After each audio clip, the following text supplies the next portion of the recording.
Friends, families, anybody who listening me, you don't know how the thing go. Sports fans, sports lovers, welcome back to another episode of Global Sports from a Caribbean perspective. I am your host, Prime. I'm here with my boy Shabba. and my boy Dubs. and we are here to bring you the latest in sports, global sports news from a Caribbean perspective. The best games, the best teams, the best players, and the best things on all things sports. And we ain't wasting no time, we dive in right into it.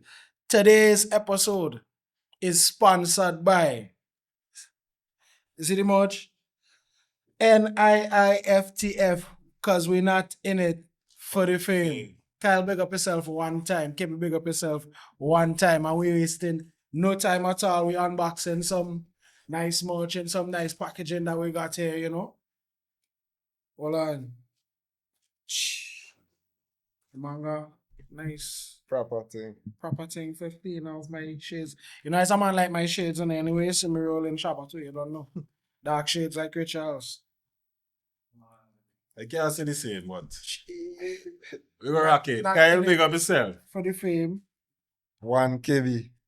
1 kb. And even though you're not in it for the fame, my brother, I'd really beg you up on this initiative because I'm sure this is a brand that people have been seeing all around the place, seeing in the different stores, seeing in the different avenues. And if you're wondering how you can get some of this merch, you can contact them on social media.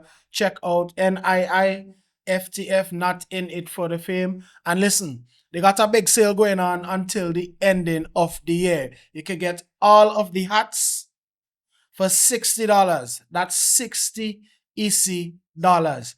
Any hat, any color. You see, we got the black, we got the nice beige here, we got the blue, and we got lots of other colors as well. You know, right now is a time when people want to get a lot of different merch to, you know, match with your outfits and so on. You could get that. Any hat, any color, any design, any style, $60. Not only the hats, you know, we got the shades. You see, we got it nice and crisp, dark shades. You could get all shade sunglasses for just $50.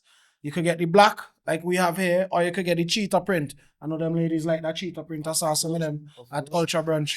Yeah, I like them cheetah print. And speaking of the ladies, you could get your side bags, your nice NIIFTF bags, not in it for the fame bags, for only $100. And man, them you could get your clutch bag them to your side bag one strap for just $60. Right? So go out and go out right now and check them out. Get your merch, get your hats, get your bags, get your shades, and get yourself sorted. Get your drip sorted, man. Right here at GSCP, we're making a full endorsement one time of not in it for the fame.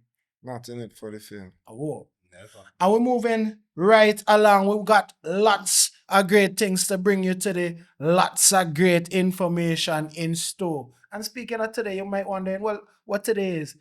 The day we record in this episode is what we consider today. So this day in history, we want to bring you some sports facts, a little bit of, you know, history, if you might not have known what happened today. So today is November 13, 2025. But we want to take a journey all the way back to 1964. Shabba, you want to tell them what's going on in 1964? On this day in 1964, Bob Pettit became the first NBA player to reach 20,000 career points. Of course, LeBron has went on to exceed and carry surpass that. Yeah, for sure. Has the all-time leading scorer. But on this day, Bob Pettit became the first player to reach 20,000 points. You know, one of the first persons to break the barrier and really show you that that kind of scoring is even possible. So, you know, that's just that legacy being carried on right now. And we pay respect to those that came before us. I want to stick with the NBA just for a little bit as we jump right into things, talking about things. Some people might say it's a little bit early, but who y'all have as your MVP or MVP candidate so far? Well, for me, I'm going to go with the Serbian beast, Nikola Jokic, who has been dominant. Big beast. Up to time of recording, he scored a 50-piece triple-double en route to victory against the Los Angeles Clippers. He's currently averaging a triple-double for the season, 28 points, 13 rebounds, and 11 assists. doing it efficiently as well, and his team is winning. So while he might already have a few MVPs, and we know voter fatigue is a thing in the NBA MVP discussion, voter fatigue where a player who would He have win already won already. it, He don't but get. he's He so don't good consistently, we're not necessarily recognizing his greatness, but we're taking Jokic's greatness for granted at this point. Mhm. So I want to put him down as my early MVP All candidate. MVP shot. I feel much of the same. And that's Yes, fair. sir. But how about we give the MVP? Yeah, get the MVP, right? How about it? That's I mean, also very fair. Jacket. 12-1 on the season right now. I mean, he does it on both ends, averaging over 33, 32 points a game. Efficient as can be, scoring at about 50% clip. And I mean, sometimes the game is going on, and for the entire fourth quarter, he's sitting on the bench like this. I mean, the game is done, and while he has 30 points on the bench, coach takes him out. The players, Job role done. players, Take a rest. you know, Ice role players pack. get some time to Ice pick up, pack. you know, and it's No a rest in 20, these. 20, 15, 30 point lead. So yeah, I mean, ice cold, Shea Alexander. MVP is So- such a touchy topic, bro. Yeah, but I know going to say no Wemby. That is Yeah, because why I say MVP is such a touchy topic, because how do you really measure someone's value to say that they are the most valuable player for that season, right? I would say, in my opinion, if you take Jokic out of Denver, right, and replace him with the likes of, I don't think that Shea Alexander could have the same effect on winning in Denver's team that Jokic can. And that is why I would just put him above SGA. Because he has a more all-rounded team. You know, they have a winning formula, right? So while SGA is doing his thing and is obviously averaging over 30, I think that Jokic is just doing a bit more. just a little bit better. Fairs. Okay. All right. Let me go from rated to not so rated. Who you have as, well, not really individual player, but team. Who you have as the most underrated team so far for the season? I would say Detroit. I mean, what's crazy is that Detroit is leading in the East. 10 games, 1-2 loss, and you're not really hearing anything about them. Crickets. Kate Cunningham, who is a really nice player. I think he could be special. And then he has Jalen Duran, I think his name is, who has come into his own and become a dominant force on both ends of the court. Yeah, you haven't been hearing from them. And then there's the evil twin brother, or the other twin brother of Amen Thompson. Usa is over there as well, who seems to be, you know, it's like for like, I mean, they are twins, but you expect them to you don't expect them to, play the same way. And it's almost carbon copy. Yeah, so Detroit Pistons is the underrated team. You think they could sustain it all the way to the finals, conference finals at least? It would be rough, but I think they would make the playoffs maybe to this conference semis. I don't think all the way to the conference. In and around the conversation, but on merit. Okay. I like Detroit. I like the Detroit short because nobody looked at Detroit as being a contender before the season started. We all know that Cade Cunningham is a nice player, but no one ever took him as a serious player. I guess we have to start doing that, right? But my underrated team so far for the season would have to be San Antonio Spurs. It might also be somewhat influenced, but if we're being No. if we're being objective here, right, and not Homer, no one also looked at the Spurs coming into the season as a team who would be in the top 4, and they're currently 8-3. Last night to the Warriors, was leading in the second quarter, double digits at home, and gave up a lead to an experienced team. Those things happen. Those are learning lessons. But they are currently 1, 2, 3, 4, 5 players averaging over 10 points, right? And this is not including De'Aaron Fox, who just came back from injury. Jeremy Sohan, who is a two-way player, who's going to defend the hell out of you. Harrison Barnes, hitting trees. Keldon Johnson. So Spurs are very underrated.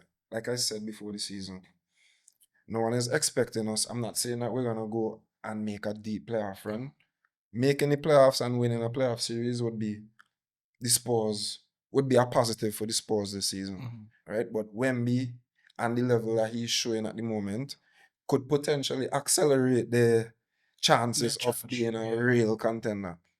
That all depends on if he is able to maintain this high level throughout the season and in the playoffs. So, but so far so good. 8-3, and things on the up. So I definitely On the things about the two players from those underrated teams, right? So Wemby, might get in MVP conversations a little bit sooner than Cade. How far off do you think Cade is in terms of his level from being in conversations like that? I think it might mean not be too far off, especially if they continue in this vein. As I said, they are currently fourth. So if they finish the season in and around that area, then you would start to hear. I believe you would start to hear noise because I guess whenever Detroit is doing well, that means Cade. Cade Cunningham is usually involved as well. So yeah, I believe with a nice finish to the season in terms of position, then you will start to hear noise around Cade. A little bit more noise. I disagree.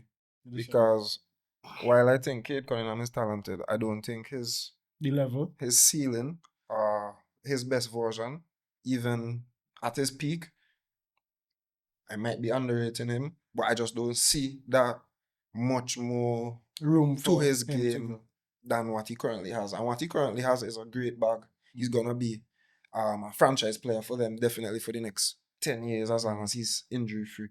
But in terms of being an MVP level, because let's say, for example, is he better? Is he close to Donovan Mitchell's level to you? Not yet, knowing that who Spider is, right? And Donovan Mitchell has never been really in an MVP conversation or finished top. I don't think he's ever finished top 2 in the MVP in his career. So that's just the type of level that we. And then when you talk about players like Jokic, Giannis, and SGA, Luka Doncic, then Wemby. This is all before naming Wemby. But what some players lack in talent, or like you said, you don't think his ceiling is there. But some players lack in talent, they're able to make up for inconsistency. So what if he gives us a little bit more consistency in what he can do? Get his own bag of tricks together and just give more consistency. Maybe, do you think he can get maybe get like a bigger trade? Maybe, but the voting in these things goes with narrative too. You see, the fact that he plays in Detroit, it's gonna be hard for him to get much recognition like how Luka would get in more LA. shine in LA, Or even Donovan Mitchell, like I mentioned, who's playing in Cleveland, and the likes of Jalen Brunson. Jalen Brunson was in the MVP conversation last season. Right, so that's kind of what I mean. I don't necessarily mean actually winning, but just being in the conversation. In the conversation. So where was Cade last year? That's what I mean. So he wasn't anywhere near those guys in the conversation. So I'm just saying that if they finish second or fourth, then you might actually see him fifth or fourth or sixth, just in the conversation. Oh, why not? Yeah. Because 27 points, averaging 27 points and 10 assists. Those are numbers that warrant crazy. Yeah, crazy. If you get what I'm saying. The level is high, but I'm just saying, the numbers. Most definitely one of the best players in the league. All right, great man. Before we move on from NBA, they announced a new All-Star format. What do you think about that, Dubs? Good. It's nice to try new things. I hope that feel them on board a little board, man. Yeah, I hope that the players will be, more excited, more involved, and just put on a better show for the fans, because I think that was the issue, the intensity of the All-Star game as opposed to the format. I'm not sure where the enthusiasm for the All-Star game itself has gone though. This is something that was a staple on the calendar. This is something that everybody used to look forward to. Even players themselves used to seem to look forward to it, and really come out to give that showcase. It's a long season. It's a lot to navigate, but then in the end to kind of cap it off with something like that. Do you think the new format would bring back the interest that it once had to those same levels? Not necessarily, because as Doc mentioned, the players are the problem with the All-Star game recently. Mhm. They aren't necessarily taking it serious. It's more of a contact-free type thing where, anybody allowed to score, and one person would basically try to get the MVP for the game by chucking up a lot of shots. So this might bring a different dynamic, because the world players would have a lot of pride, considering that they're not from the United States, and they would probably go harder We're than up the to USA players. But I guess the USA players would then take that as a challenge, and then maybe it would bring some form of real competition in the All-Star game. But I mean, I could also see the players' side by not taking the All-Star game that seriously, because especially if you're on a contending team, you wouldn't want to push yourself in basically a Stress. exhibition Correct. and run risk of injury and miss out 2-3 weeks in your team's playoff surge. So I see both sides, but I'm looking forward to this new format for sure. Right. A lot to look forward to in the NBA as the season crawls on. We want to switch gears almost instantly, take a trip across the pond and land in England. We want to talk about the Premier League. Hot action in match day 11, man. Some juicy results from match day 11 to talk about. We'll go through some general results first, and then we're going to talk about, of course, the biggest games, the biggest teams, the biggest players, the biggest takes, best teams, best takes. Let's get into it. Everton and Fulham with a goalless draw. West Ham with a 1-0 win over Burnley. You had Brentford with a nice 3-1 win over Newcastle. A little bit of shyness there in the Newcastle attack. Aston Villa and Chelsea both with big wins over Bournemouth and Wolves respectively. Aston Villa dropping 4, Chelsea dropping 3. Crystal Palace and Brighton drawing 0-0. Nottingham Forest beating Leeds United 3-1. So there's 3 fixtures that we've left out, and those are the fixtures that we want to talk about in a bit more detail. I'm gonna start with the league leaders. Justified. Arsenal dropping some points over match day 11, drawing 2-2 with Sunderland. Big clash also on the same match day, so it would have been a result that a lot of people looked at and had a bit of raised eyebrows, a little bit of a surprise draw, but away. Arsenal looked mostly dominant for a good bit of the game. They took the lead, but it looks like Sunderland just got back into it in the end. Let's talk about it. Okay, so it would be easy to say that Arsenal had an off day, but I want to give 110% credit to Sunderland and their effort, because ever since they came into the Premier League this season and their first home game against West Ham, everyone thought that West Ham were probably going to go there and go to the stadium off light and do their thing, but they demolished West Ham 3-0. And ever since then, they've kicked on. Every game they've played at the Stadium of Light so far, I think they're unbeaten. Mhm. They also went to Stamford Bridge and won. So I want to give Sunderland a ton of credit Props to them. before I mention anything on Arsenal. Now, the fact that Arsenal went 811 minutes without conceding a goal, 8 straight games of clean sheets before conceding a goal, says a lot to them. Says a lot about them. But games like these are ones you would look back in the second half of the season and say it was a good point owned, because Sunderland is a tough place to go, as they've shown so far, and I would say that they're lucky to get out of there with a point, most definitely. And grinding out a result sometimes is how you win a title. Most definitely, and I would say that is still them showing signs of championship metal, because they could have easily folded, as they would have in years past. So I think it's a good point for Arsenal, maybe in the circumstances because they led, and then late stoppage time equalized. Sunderland equalized late. Maybe in these circumstances they would be upset, but in the overall scheme of things, that's a good point. They'll take a point Gunners. from it. Yeah. Anything to add? Credit to the coach as well. Fearless, really and truly. You can't come to the stadium and light and play no games. Don't think you could come and just walk in the park like it's a practice session because these guys are coming to eat your food. They are coming to eat your food. For sure. So Sunderland is a boogie team then. At the Stadium of Light especially. All right. It's not an easy place to go and play football at all. So credit to them on the court. All right, and it was much of the same as Tottenham faced Manchester United. Another 2-2 draw, another late equalizer. Manchester United picking up a point in the grand scheme of things, but would you say they'd be disappointed not to be able to walk away with the 3 points? Or was that late draw enough? I think so. I believe that's a game they would have lost last year. No doubt about it in my mind. So they have shown some grit and some resilience that they could dig into games. They are not giving up because they did the same thing a week ago at against Nottingham Forest. Where they had to come from behind and seal the game. So it at least shows that they aren't willing to go down without a fight. And yeah, it's a good sign. I mean, 5 games unbeaten in the league. It's unheard of for Ruben Amorim. This is the first time they've done it. So yeah, kudos to him, man. Yeah, but unfortunately, Bridget didn't get for Coutinho, boy. 5 games unbeaten, but not five straight wins.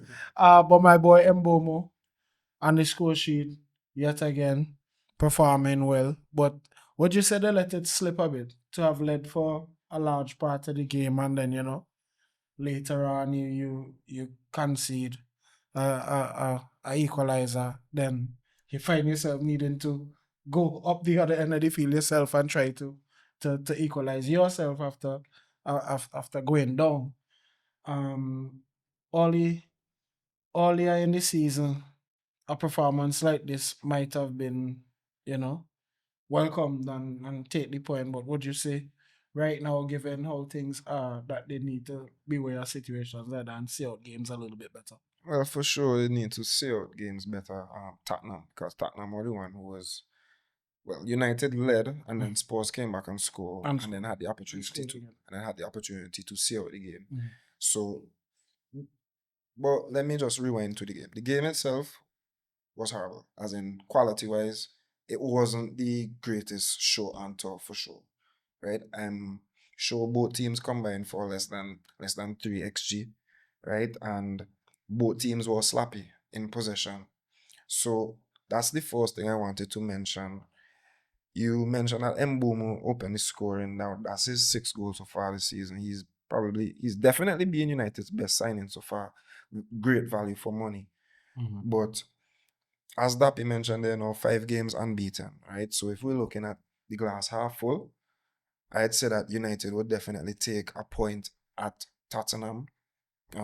Maybe the circumstances they got it, they would have liked to probably see out the game after leading 1-0. But credit to Thomas Frank and making 2 subs and bringing on Odebe and Tell, who had instant impact. Richarlison did his thing, took off his shirt again, and for nothing. So, like I said, the game wasn't the best. So I don't think that any team, either side, should be necessarily upset with a point. Yeah, on a side note, they just hit 1 point adrift of the top 4. So United looking good right now, man. All right.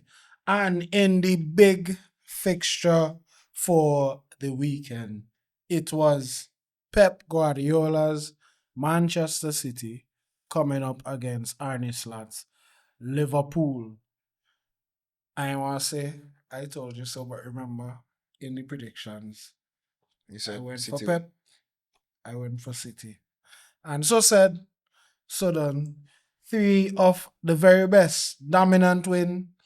Doku terrorizing people. Gauntlet thrown.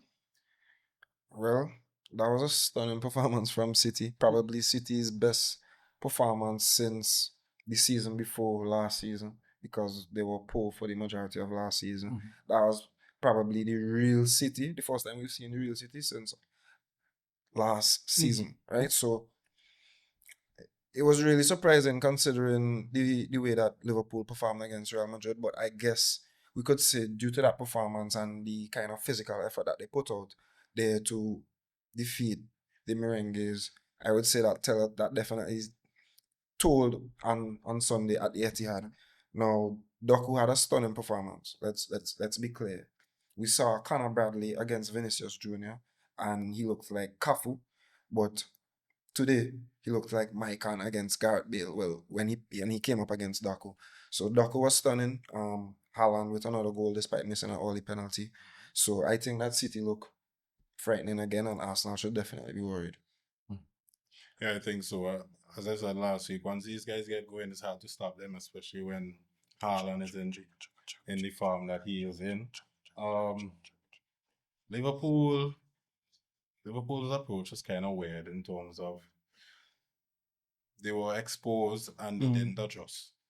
So they were pressing almost haphazardly. Like, all right, we go in with no organization because City outnumbering them. They are sending 4 men up, and O'Reilly and Nunes are taking all the spaces on the wing. Doku is pulling inwards and drag O'Reilly. O'Reilly is now bringing Conor Bradley out of position. And this is where all the space of Doku comes from. So Conor Bradley now has to drop back now with Doku. So it's a real tactical masterclass from Pep because he said Bernardo Silva and can't remember whoever Nico. was in Nico was in midfield and they created a box. And then Liverpool just sent man pressing and press was exposed and left 2 man back there trying to, everybody trying to get back into position. So yeah, masterclass from Pep and yeah, Slat was just too slow to adjust. No, it makes you wonder if the performances that they put on against Madrid and Villa are just facades now, and then this is actually their real self because they've been losing more than winning so far this season. Slap literally said that in the press conference.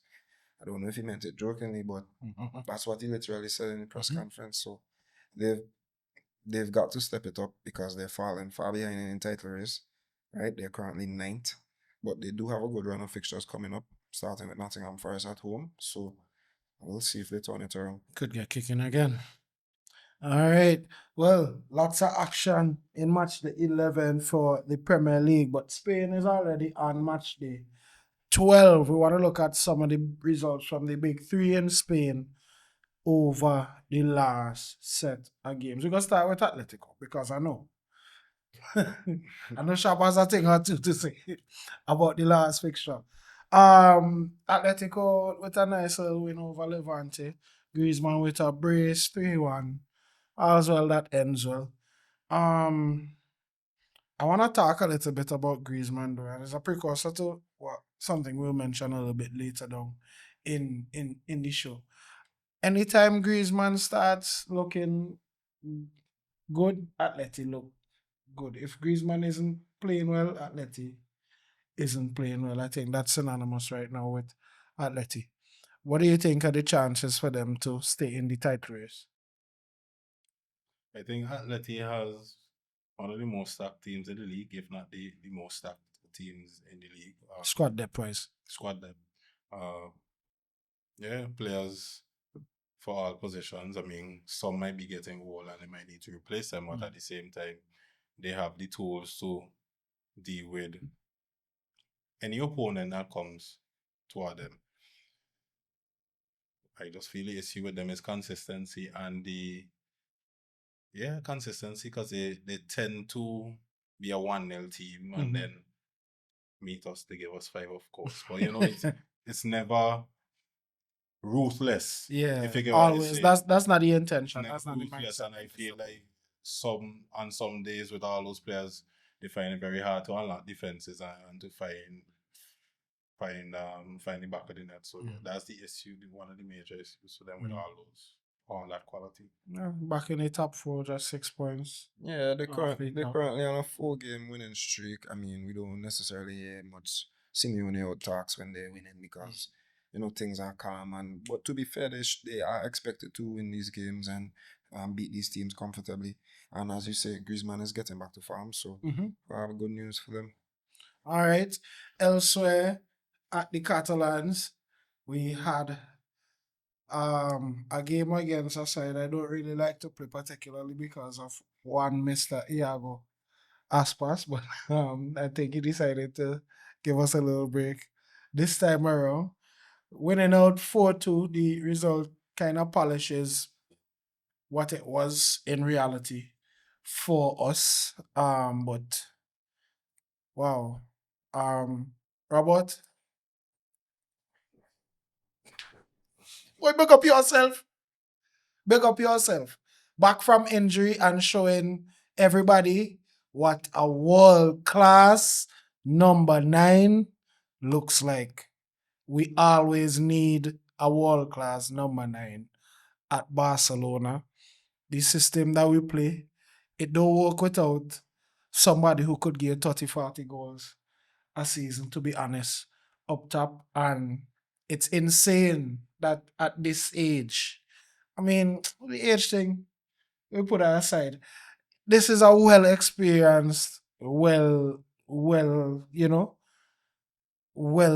conditioned player to be able to do something like that. And without that in the team, we would be talking about the obvious drawbacks from Barcelona, which is the high line, the shakiness in defense, the lack of pressing, the lack of consistency and output from generally everybody in the forward. Did you catch any of the game? Any hate watching going on? Yeah, lots of it, of course. Because of Celta, Of at course. Balaidos, and yeah, it was a very entertaining game, of course. I mean, any game for Barca this season and with Hansi Flick will be an entertaining game. For the wrong But reasons. quality is but, quality, and even besides the goals, he offers something that Ferran doesn't. Just the link up, the ability to take the ball down when it comes to him in the air and to win aerial duels with those big strong centre backs. I think he gives that layoff and the start to the crisp interplay. You get me? You pull the centre backs and now the wingers know. So I feel like without a striker like Lewan, that system with Hansi Flick doesn't quite work. And then, quality is quality. The boy just know how to put the ball back in the net. This is the bet that Hansi Flick has made with his team. A lot of games are gonna be like this. So there's not necessarily anything new that I've learned from that game on Sunday that I'm not gonna see in the next game against Athletic Bilbao. However, Frankie De Jong is gonna be out, right? Pedri is already out. So yeah, midfield conundrum. it's gonna be. I did see though in the last game Dani Almo play a modified role. I mean, most of the times you've seen Dani Almo operating in the 10 in the cam, basically just off the striker and the edge of the box. But I saw Hansi for the first time decide to put him a little bit deeper in the midfield. It's not an unfamiliar role for Daniel. Daniel is a world class midfielder. We've seen him play there for Spain. We've seen him play there at Leipzig. You understand? But it was interesting to see, for me at least, Foreman Lopez and Daniel on this field at the same time, because that hasn't really happened before. They were both being played in the same role. But you would say that on form, at least, Foreman Lopez starts ahead of Dani Almo in the team, but in terms of necessity, given the injuries that we have in midfield, then Dani Almo is a midfielder. He is available.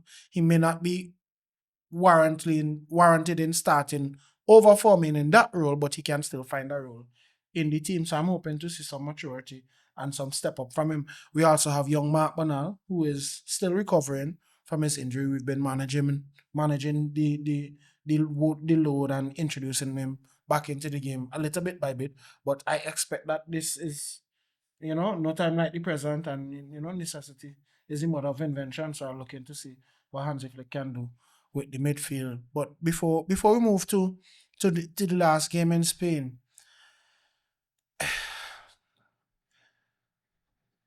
last time I was talking about Araujo. Balde, catch yourself. Right? Just catch yourself. You're sleeping. Wake up.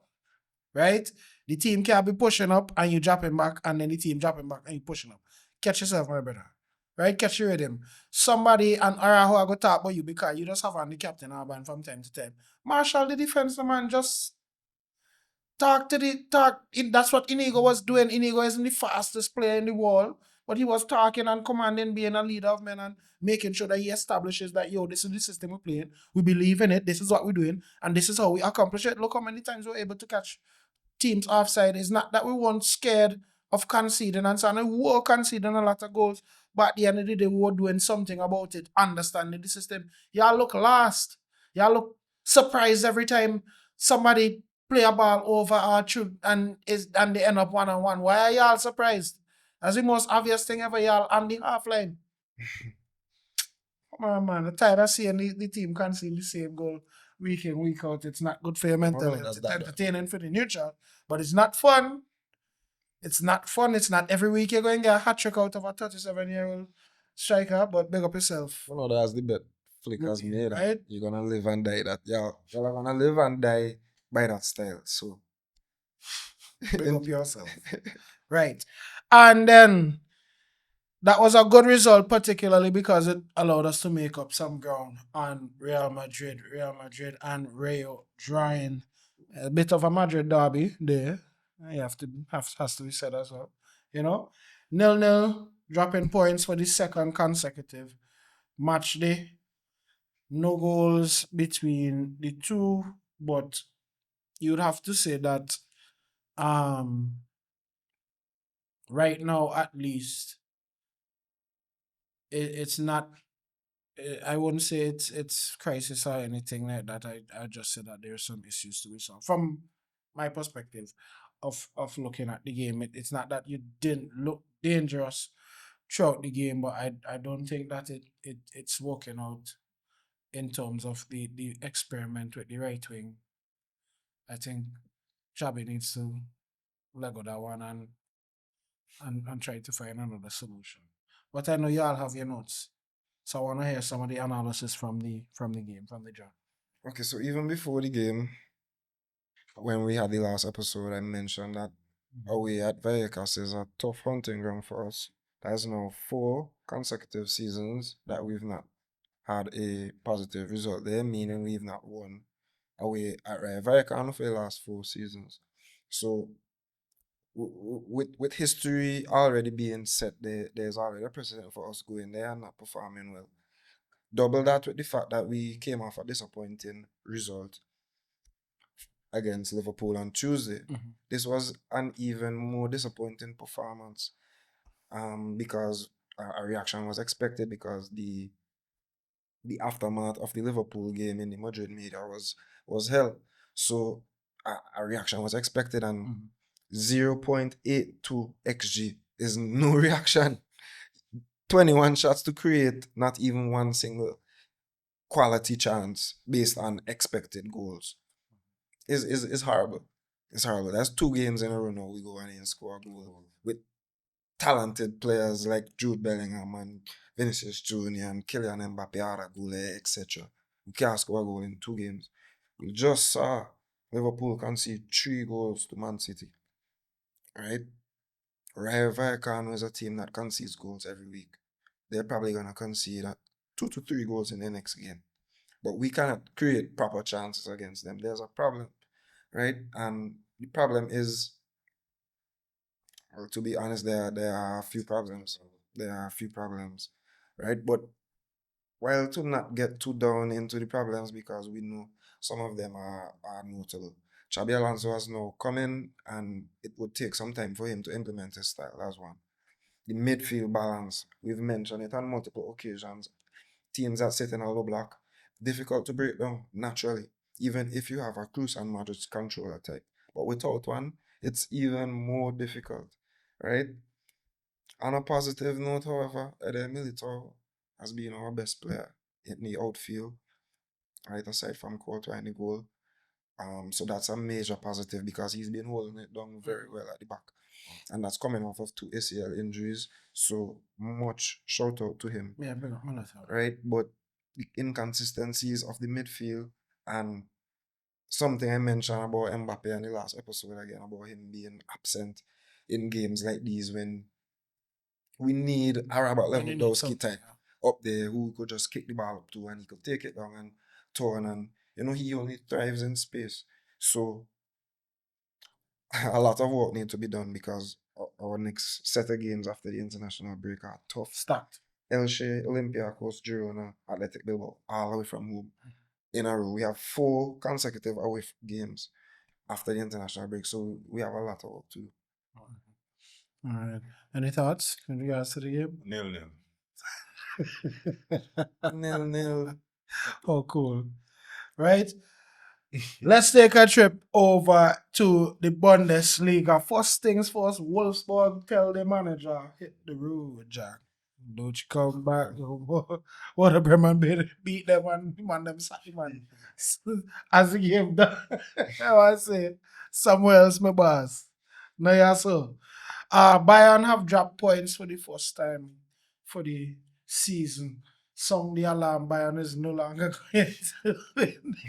I'm just kidding. Harry Kane, of course, when you have a world-class number 9, was just talking about it, managed to salvage a point for them equalizing in the other game. Had a lot of late equalizers over the last match in the leagues, but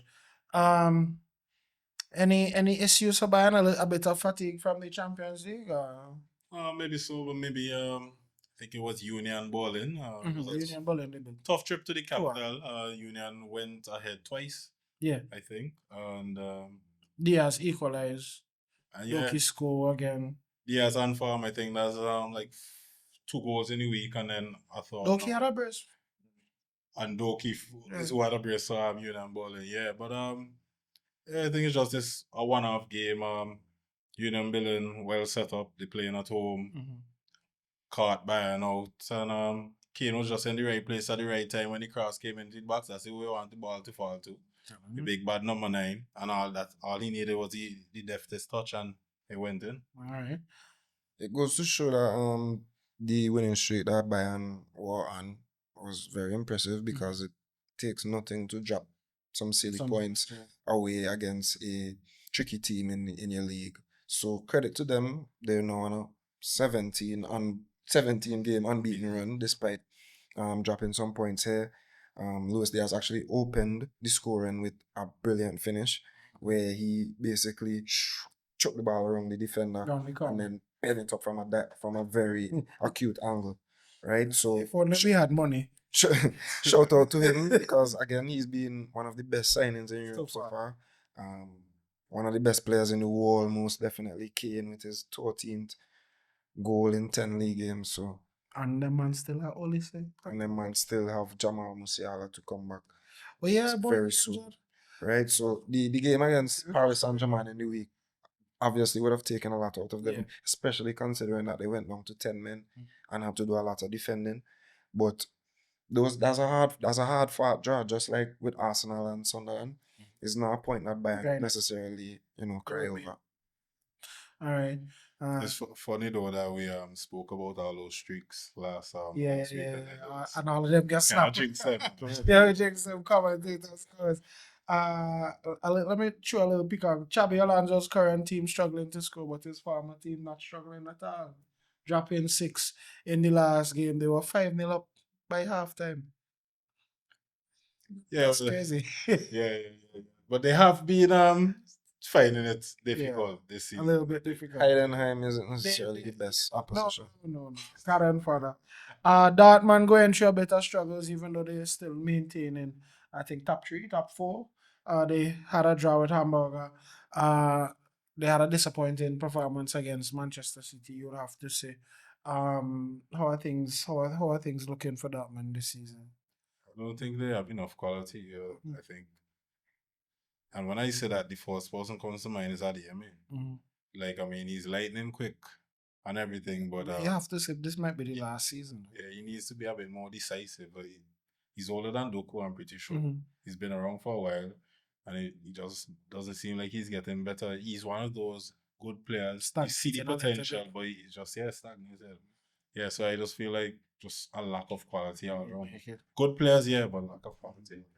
Things hot over in Italy, however, right now I think is like 3 points separating the top five. And we spoke about the competitiveness, the Italian league from since earlier on. Napoli with a shock loss. Roma and Inter also with wins. I mean, they leapfrog Napoli now. So Roma in first, Inter in second. Roma's coach is Gasparini I believe. from who is coach after Yes. Yeah, I believe. Gianpiero Gasperini. Big up Gasparini. Right. De Bruyne still injured, so no goals really coming for Napoli quite yet right now. A bit of struggles. Roma now, to the top of the table.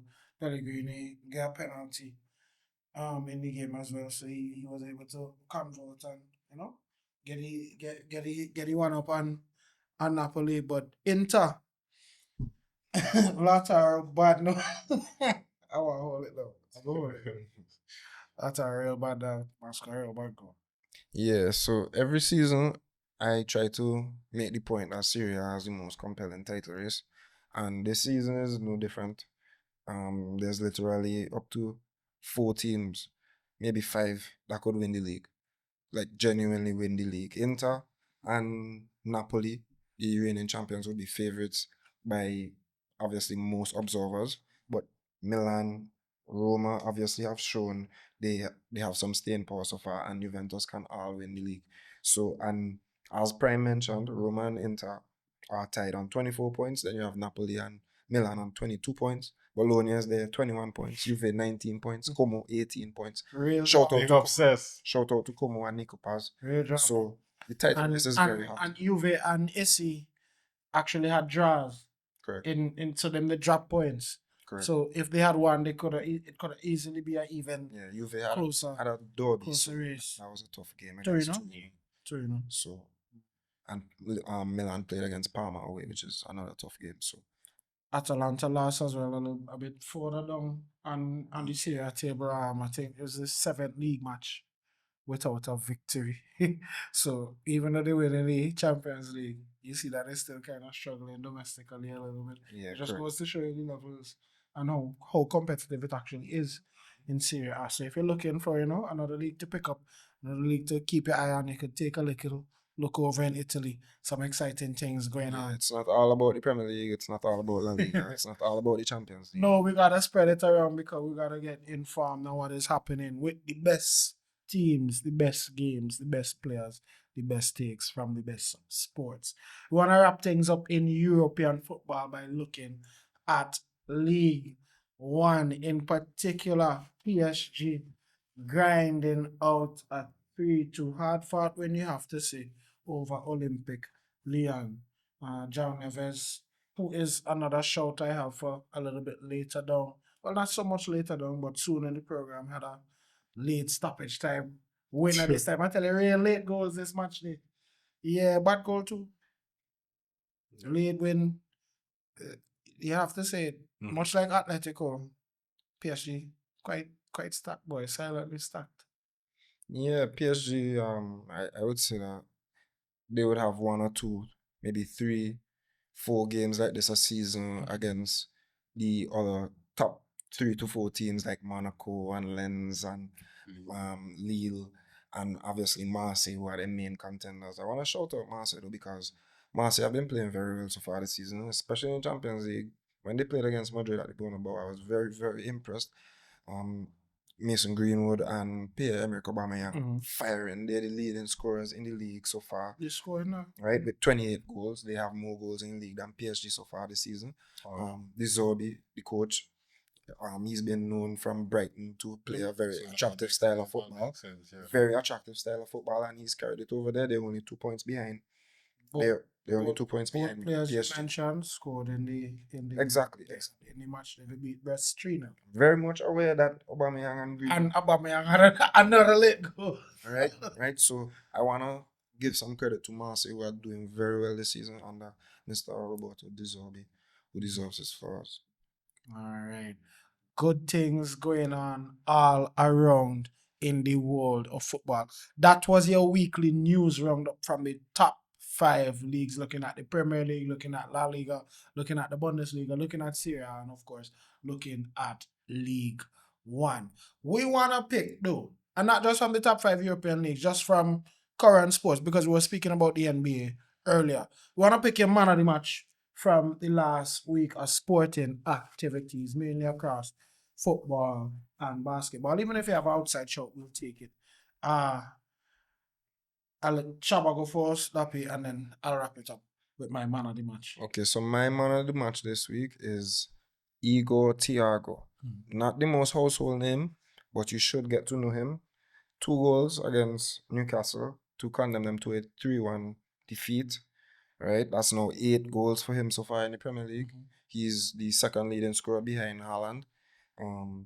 He took up the mantle since Mr. Visser and Mr. Mbumo left Brentford this summer, and everyone had Brentford for doom. Relegation. Everybody had a lot of persons had Brentford for doom, Including some of us on the panel here. So it's very credible to Igor Thiago and the start of the season that he's had. He's also a 24-year-old Brazilian in a World Cup year.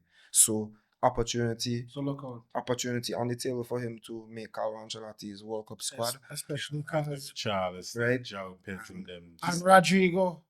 Right? So he seems to be very clinical, takes his chances very well. Another 2 goals against Newcastle. That's my man of the match for this week. All right, good shout. Igor Thiago, remember the name right here on GSCP. We're giving an early shout to a talented youngster. How about you, Dopy? For me is Nikola Jokic. 25 points in the fourth quarter. Not half. Quarter. Right? The boy went on to score 55 points. He had 12 rebounds, 6 assists. And he did that on 18 of 23 from the field. That's what we call efficiency. And if you watch this guy, you never think, you never thought that he capable of doing these things. So yeah, big up the saw, big up Joker. That's my MVP. I'm gonna be a little bit biased with my man of the match pick this week. Only because what my number 9 did reminded me of what one of my number 9 used to do. It was vintage Lewandowski, vintage number 9, clinical finishing, leading from the front, picking your team up and making sure that you get that result as the front man, hat-trick hero, well deserved. Showing them youngsters how it's done. Big up yourself. But I got some honorable mentions as well. We had a talk about Doku. Hot take, Doku is the best winger in the world right now. Hot take? Doku is the best winger in the world right now.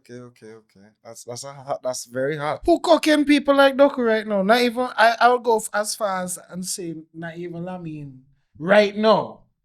Last couple match days, right now. All right, so October, November. We just basing it off of just. Yeah, right now. No. Oh, for the not saying it's been the best winger in the world for the year. I think. But like right now for this season so far, Completely. respect yourself, Doku. That last goal from John Evans. What? See, come on. I only allowed up his thing too much, but big up yourself, Rashi. 2 assists in the game gone. You understand? Keeping it steady, keeping it good. Saka. Differently, I feel like it ain't nobody winger as simple as Bukayo Saka. He ain't have all his flair. If you sit down and watch Saka plays, no flair really His to his game. touches are crisp. He been watching, Ian. I feel he been watching plenty. And then he just leave defenders in his wake, waltzes his way into the box and slam the ball with the left foot and right foot. His play is crisp. If you were to make a player in a lab, a winger in a lab, and a prototype right winger cutting in on his left foot, yeah, Saka is a proper ball. Scoring and creating, Proper. dribbling, beating his man on the outside and inside. Mentality is getting back as well. So Saka is serious. Yes, Right. yes. Any coach go on to have this. Doku and his dribbles might be more exciting, but I'd say that Saka is more efficient. But it's a hot take. It's a nice hot take. Okay. All right. We want to get into some other fun segments because I just gave you a hot take. So we want to do and bring back from last episode another rate it or hate it. Okay. All right. So we got some news stories from around the world of football right now. And I want you rate it or hate it. First off, starting with Barcelona. FC Barcelona managing Lamine Yamal's treatment behind the scenes, keeping the Spanish Federation and De La Fuente in the dark a little bit. Rate it or hate it? Are they being smart, protecting their player, protecting their asset? Or are they, breaking down that communication that we know isn't even great in the first place with the national team? And Shabba is a Spain fan, so I Well, you have to rate it because at the end of the day, looking out for the players' well-being, and that's what comes first. Spain has already qualified for the World Cup. We know Lamine is going to be a starter. There's no need to carry him if he's not 100% fit, if we're being honest. If you're just carrying him for him to get caps and that kind of thing, so he could be the youngest ever to get X amount of caps and that kind of, Yeah, but trap, Spain, right? Spain I don't basically agree. qualified. Yeah, no, I'm saying, so if Yes. he's needed, Spain has enough depth on the wing for him to not be there. So I rate it. It's okay for him to not be in the squad. Happy?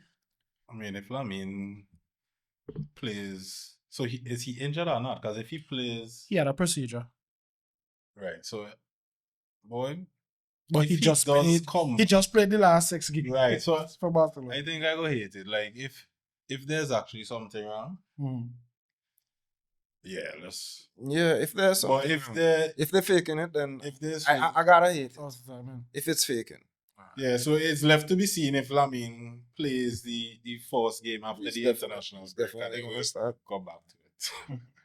We taking a blast from the past with these 3 names that we're gonna mention in just 3 different ways, but it's kind of crazy that these are the goats from our generation who kind of shifting, getting now in age. I'm gonna start with Angel Di Maria, goated player, now back at his boyhood club, Rosario Central, after spending a lot of time lighting up the stage in Europe. Rate it or hate it, full circle. That is the end of it, and this is just retirement with a little bit of fluff on it. Yeah, I rate it, of course. You gotta be honest with yourself too. I mean, he's not at the level that he once was. Great player. I mean, hero, really and truly for many around the world, Madrid and Argentina fans alike. And yeah, why not just top it all off with a trip back to your boyhood club, hang up your boots there, and ride off into the sunset. I think that's the best way to do it. Want to switch now to Lionel Messi, shocking the football world, lighting up social media by posting on Instagram what turned out to be a secret visit to the Camp Nou. Secret in terms of the club obviously didn't really have any sort of knowledge of it, it seems, or the president. We know that Laporta and Messi have a strained relationship based on how Messi left the club. And even in his own caption, he was sort of addressing that, not in a antagonistic way, of course, but just mentioning, that he misses it and he still wishes that he could have that sort of farewell and that kind of thing. Rate it or hate it? Is this homecoming or we're going to? I rate it, I guess, because I mean the Camp Nou, did some renovations and Messi is Barca's greatest ever player, so I guess it's somewhat iconic for him to be there for the the grand opening and that kind of thing. So yeah, but it's a bit overblown, I guess. Yeah, like a nice story, man. Well, can I hate on that? There's no way I could hate on that, man. Yeah.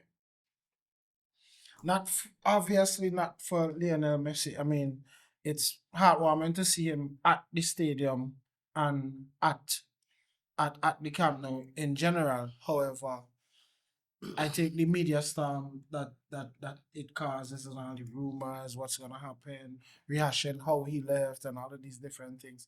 I hate it for that sense, for what the media could turn it into. And from one goal to the next, Cristiano Ronaldo has said in a recent interview he's the most famous person in the world. Nobody is more famous than him. Rate it or hate it? I rate it because it's consistent with how he's always been. Factors. Right? So, I mean, it might not be for everybody. I'm not necessarily his biggest fan, despite him being Madrid's, probably greatest ever legend. Right? I'm not a fan of his that side of him, right? Alright. So I have to rate it because he's consistent with how he's always been. I go hate it. I say what I don't want to say. I go hate it. This man real obnoxious. It's real hard to stomach.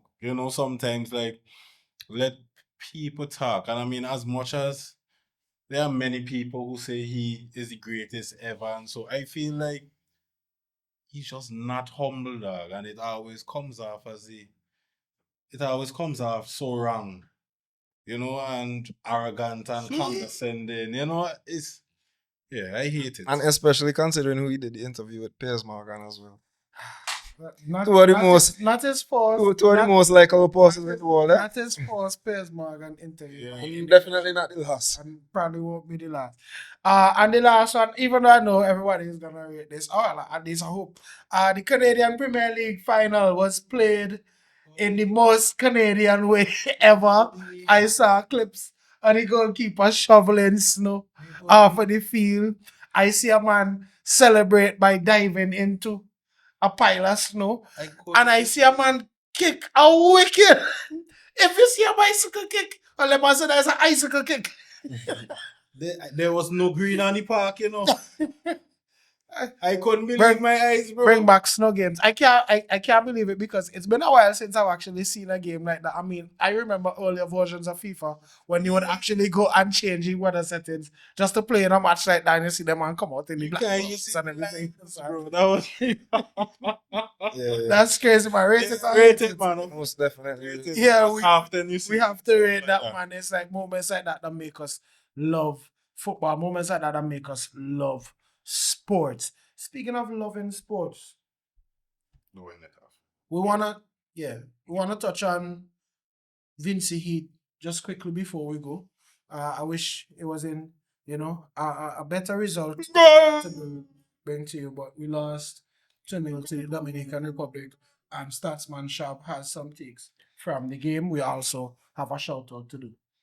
Poor performance from the team. And they barely troubled the opposition goal, especially considering that they brought home most of the foreign-based players. It was a disappointing showing coming off of the games where they beat Cuba 7-0 and 1-0 at home, and then some positive results before that, even when they lost to Jamaica and then the home game. So for the most part, 2025 has been a good year for Vinci Heat, but that was definitely a poor performance away from home. I mean, they are ranked above us in the standings, but if we want to be better, those are the type of teams that we have to be rubbing shoulder to shoulder against, and that was not a great showing. I mean, they're playing St. Lucia tomorrow, so hopefully can put in a better performance, and they try some different players, but yesterday was not a great game from them. Yeah, we're looking forward to it. We still, we with team, we with the Heat.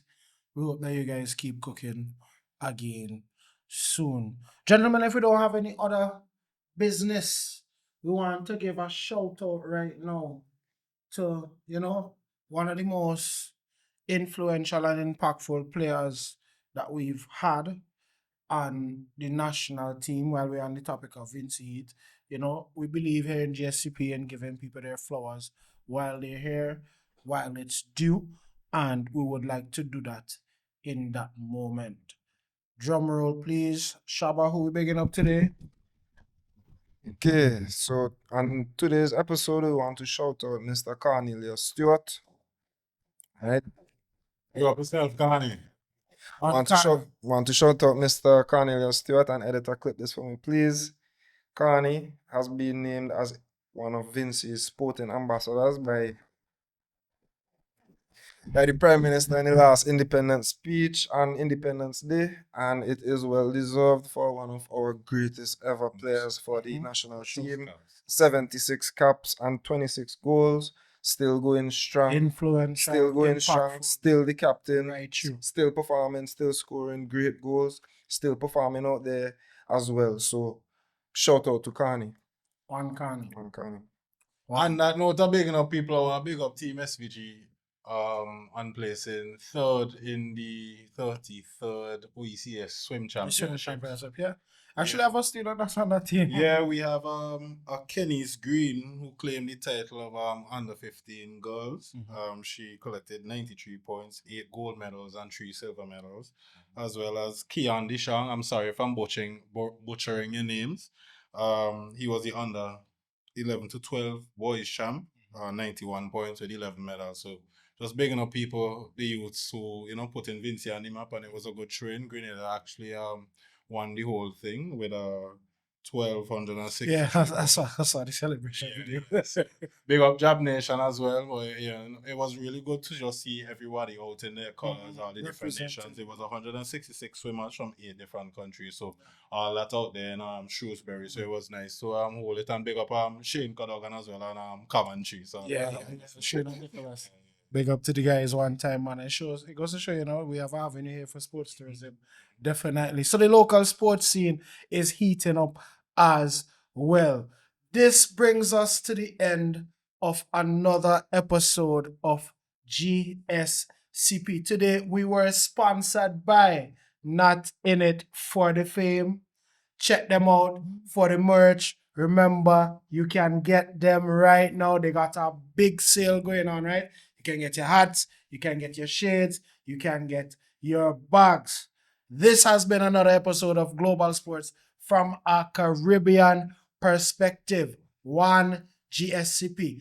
Thank you for listening. Thank you for watching. Remember to like, share, subscribe, comment, get this thing moving. Tell a friend to tell a friend to tell a friend who loves sports that guess what? GSCP have the best games, the best players, the best teams, and the best stakes on global sports from a Caribbean perspective. I've been your host, Prime. This is your boy Shabba. and it's Dopy. And we're representing for GSCP. One GSCP. Global. Global.